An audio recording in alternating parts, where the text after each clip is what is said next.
निकलता है हर रोज सूरज ये बताने के लिए, निकलता है हर रोज सूरज ये बताने के लिए कि उजाले बांट देने से उजाले कम नहीं होते। हेलो स्टूडेंट, आज मैं आपको राष्ट्रीय शिक्षा नीति के अनुरूप बीए तृतीय सेमेस्टर हेतु जिसके किताब पुस्तक का नाम है हिंदी गद्य और उसके प्रथम अध्याय का नाम है हिंदी गद्य साहित्य का इतिहास, उसी से कुछ प्रमुख प्रश्नों को लेकर आई हूँ जो आपके पाठ्यक्रम में है। तो पहला प्रश्न है आपका, हिंदी खड़ी बोली गद्य की प्रथम महत्वपूर्ण रचना चंद छंद वर्णन की महिमा के लेखक कौन है? तो चंद छंद वर्णन की महिमा के लेखक जो है वो गंग कवि हैं। फोर्ट विलियम कॉलेज की स्थापना कब हुई? तो फोर्ट विलियम कॉलेज की स्थापना जो है जो कि कलकत्ता में है, उसकी स्थापना जो है 1800 ईस्वी में हुई। नवीन शोधों के अनुसार, ध्यान दीजिएगा, अधिकतर मौलिक कहानी हम 11 वर्ष का समय या इंदुमती लगाते हैं, लेकिन नवीन शोधों के अनुसार कि हिंदी की पहली मौलिक कहानी कौन सी है, तो पहली मौलिक कहानी है एक टोकरी भर मिट्टी।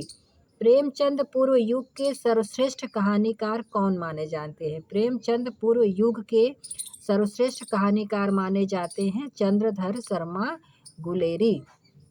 प्रेमचंद की कौन सी कहानी यथार्थवादी है? यथार्थ, सच्चाई को पिरे हुई है उनकी कहानियाँ।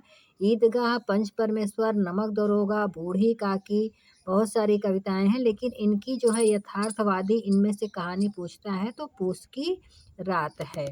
कहानी पत्रिका का प्रकाशन कब हुआ?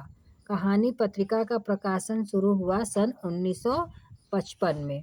श्रद्धाराम फिल्लौरी द्वारा लिखित उपन्यास भाग्यवती कब प्रकाशित हुआ? तो श्रद्धाराम फिल्लौरी द्वारा प्रकाशित लिखित जो है भागवती प्रकाशित हुआ सन 1856 ईस्वी में। प्रेमचंद का उपन्यास, आप जानते हैं प्रेमचंद के कई उपन्यास हैं, जैसे गबन, गोदान, निर्मला, कायाकल्प, रंगभूमि।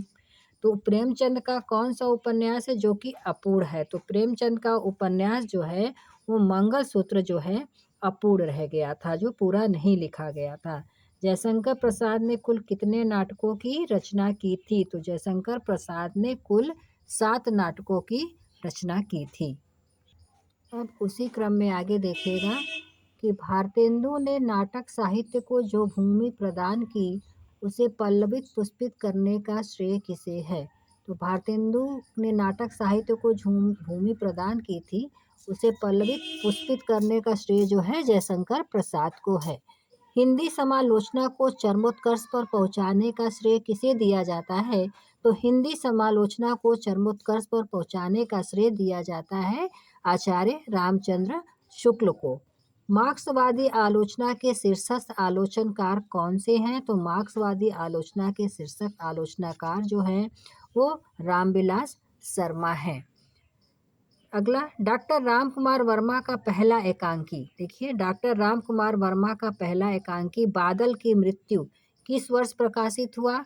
तो पहला एकांकी बादल की मृत्यु जो है सन 1930 में प्रकाशित हुआ।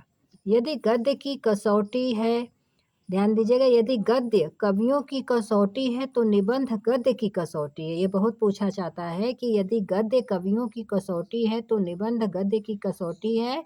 ये कथन किसका है? तो ये कथन आचार्य रामचंद्र शुक्ल का है। भुवनेश्वर प्रसाद के एकांकी का नाम स्ट्राइक है। द्विवेदी युग के सर्वाधिक सशक्त निबंधकार किसे माना जाता है? तो द्विवेदी युग के सर्वाधिक सशक्त निबंधकार का नाम है सरदार पूर्ण सिंह। धर्मवीर भारती के गीति नाट्य का नाम बताइए। तो धर्मवीर भारती के गीति नाट्य का नाम है अंधा युग। अब आपका ये अंतिम है कि हिंदी गद्य की विविध विधाओं की प्रथम रचना। पहला आपको बता दिया है चंद छंद वर्णन की महिमा गंग कवि द्वारा। अब इसने दिया है हिंदी गद्य की विविध विधाओं की प्रथम रचना, जैसे नाटक है नहुस, ये किसकी है? गोपाल चंद गिरधर दास की।